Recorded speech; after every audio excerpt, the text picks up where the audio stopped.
اور ابھی آپ کو اہم خبر سے آگاہ کرتے ہیں کہ بانی پاکستان تحریک انصاف انٹرنیشنل میڈیا کے نشانے پر آ گئے ہیں۔ آکسفورڈ یونیورسٹی کے چانسلر کا الیکشن لڑنے کے فیصلے پر احتجاج، بانی پی ٹی آئی کے خلاف آکسفورڈ یونیورسٹی میں اشتعال اور مظاہرے۔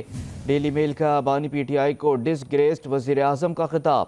کرپشن کی سزا میں سزا یافتہ شخص کا آکسفورڈ چانسلر کا الیکشن لڑنا قابل قبول نہیں ہے۔ ای میلز میں بانی پی ٹی آئی کو چانسلر کے لیے نامناسب ترین امیدوار قرار دے دیا گیا ہے، جبکہ طالبان کی حمایت میں بانی پی ٹی آئی کا موقف چانسلر امیدوار بننے کی راہ میں رکاوٹ۔ بانی پی ٹی آئی نے کئی مواقعوں پر طالبان کے حمایتی ایجنڈے کا پرچار کیا۔ بانی پی ٹی آئی کی نجی زندگی پر کئی داغ موجود ہیں۔ آپ کو بتا رہے ہیں کہ بانی پاکستان تحریک انصاف انٹرنیشنل میڈیا کے نشانے پر آ گئے۔ آکسفورڈ یونیورسٹی کے چانسلر کا الیکشن لڑنے کے فیصلے پر احتجاج کیا گیا۔ بانی پی ٹی آئی کے خلاف آکسفورڈ یونیورسٹی میں اشتعال اور مظاہرے کیے گئے۔ ڈیلی میل کا بانی پی ٹی آئی کو ڈس گریسڈ وزیر اعظم کا خطاب۔ کرپشن کی سزا میں سزا یافتہ شخص کا آکسفورڈ چانسلر کا الیکشن لڑنا قابل قبول نہیں ہے۔